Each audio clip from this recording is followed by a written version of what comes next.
Bien-aimés de Dieu, la paix soit avec vous.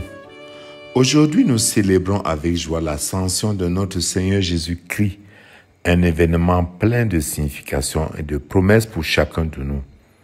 La montée de Jésus vers le ciel que nous contemplons est décrite d'une manière épique par les actes des apôtres. Après leur avoir dit cela, le Seigneur fut enlevé au ciel et s'assit à la droite de Dieu. Le départ physique de Jésus n'est pas une séparation définitive, mais plutôt une transition vers une nouvelle forme de présence parmi nous, une présence spirituelle et puissante par l'Esprit Saint, qui, comme nous le dit la 4e prière eucharistique, est le premier don que Dieu fait aux croyants et il achève toute sanctification. L'ascension du Christ est intimement liée à sa résurrection, comme le soulignent d'ailleurs les évangiles aussi bien de Marc que nous lisons cette année, que de celles que nous lirons l'année prochaine, sans s'astreindre à la chronologie des faits. Ceux-ci ont le souci de rattacher le retour de Jésus vers son Père à l'événement pascal, en présentant la résurrection et l'ascension comme un mouvement unique qui emporte le Seigneur dans la gloire, dont il s'était détaché sciemment. Mais plus encore qu'un événement, la solennité de l'ascension célèbre un mystère, celui de l'accomplissement de la Pâque dans le corps total du Christ, chef et membre, tête et corps, le Christ et nous, ses frères et sœurs. En ce jour, le Christ, ayant pris notre nature avec sa faiblesse, la fit entrer dans la gloire de Dieu, comme nous le dit le canon romain. Il s'éleva au ciel pour nous rendre participants de sa divinité.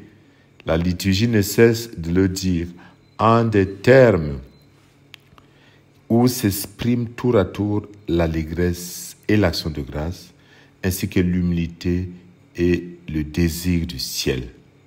Mystère de gloire, l'ascension n'est pas pour le Christ une évasion de notre condition humaine. Jésus a promis aux siens de demeurer avec eux jusqu'à la fin du monde, et il le fait, par le don de l'Esprit Saint.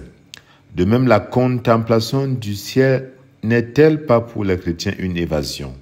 Si les anges rappellent aux apôtres que le Seigneur reviendra, c'est pour les renvoyer à leur tâche, à la mission qu'ils ont reçue de témoigner de tout ce qu'ils ont vu. Dans la deuxième lecture, Saint Paul nous présente une synthèse vigoureuse du mystère pascal. Le triomphe du Christ en son ascension prend toute son ampleur quand on se rappelle la trajectoire du ressuscité de Pâques.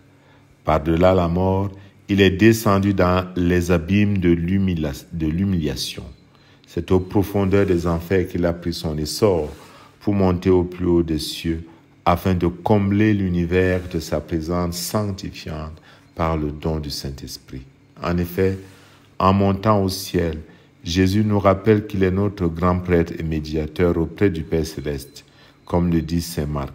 Le Seigneur Jésus, après leur avoir parlé, fut enlevé au ciel et s'assit à la droite de Dieu. Il intercède constamment pour nous, nous offrant son amour et sa miséricorde. Mais l'ascension nous rappelle également notre propre mission dans le monde, comme le souligne saint Marc. Jésus dit à ses disciples, « Allez par tout le monde et prêchez la bonne nouvelle à toute la création. » Ces paroles résonnent toujours dans nos cœurs, nous rappelant notre mission de répandre l'Évangile à travers le monde. Mais notre action est fondée sur la foi, parce que Jésus confirme les paroles par les miracles qui accompagnent les disciples. Mais tout part de notre relation de foi qui nous est donnée par la présence de l'Esprit dans nos cœurs. Nous sommes appelés à être les témoins vivants de la présence de Jésus dans nos propres vies. Nous sommes appelés à être signes de la sainteté de Dieu, mais dans le même temps à partager son amour avec tout ce que nous rencontrons. Bien-aimés de Dieu, nous commençons avec la fête de l'Ascension, un temps préparatoire à la Pentecôte. La Pentecôte, c'est le don de l'Esprit Saint, fait à l'Église d'une manière permanente. Mais comment vivre cette belle expérience de la Pentecôte? Il s'agit non plus d'un début, mais d'un renouvellement.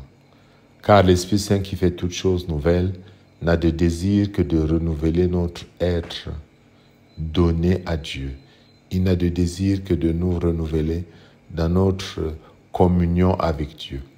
Et ceci passe bien évidemment par une vie de prière assidue, ainsi que par la méditation de la parole de Dieu et une vie vertueuse. Mais au-delà de ça, le fondement, c'est le désir de Dieu. Saint Augustin, pour lui, le désir est au cœur de l'expérience humaine avec le divin. Il considère que notre nature a cette grâce d'être attirée par Dieu, que notre désir naturel pour le bonheur et la satisfaction ne peut être pleinement comblé que par Dieu, car nos âmes sont insatiables jusqu'à ce qu'elles trouvent leur repos en lui. C'est toi qui pousses l'homme à prendre plaisir à te louer, parce que tu nous as fait orienter vers toi et que notre cœur est sans repos tant qu'il ne repose en toi. Ce désir, cette soif, nous rappelle que l'homme créé par Dieu ne peut être comblé que quand il est comblé par le divin, par la présence permanente du divin. Et ceci doit s'exprimer, s'il faut, une matérialité par la prière, la méditation de la parole de Dieu, la participation à l'Eucharistie. D'abord par un désir profond tel que c'est exprimé par le psalmiste. Dieu, tu es mon Dieu, je te cherche dès l'aube. Ou bien, comme une biche altérée cherche de l'eau vive, ainsi mon âme te cherche, toi mon Dieu.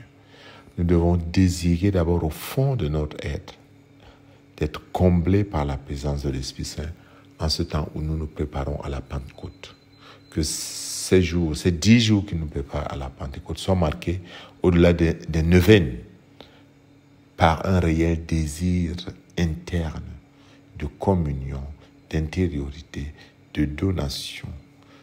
Un désir, comme le dit le psaume 26. J'ai demandé une seule chose au Seigneur, la seule que je cherche, c'est habiter la maison du Seigneur tous les jours de ma vie. C'est quoi habiter la maison du Seigneur? C'est nous laisser habiter par la présence de Dieu.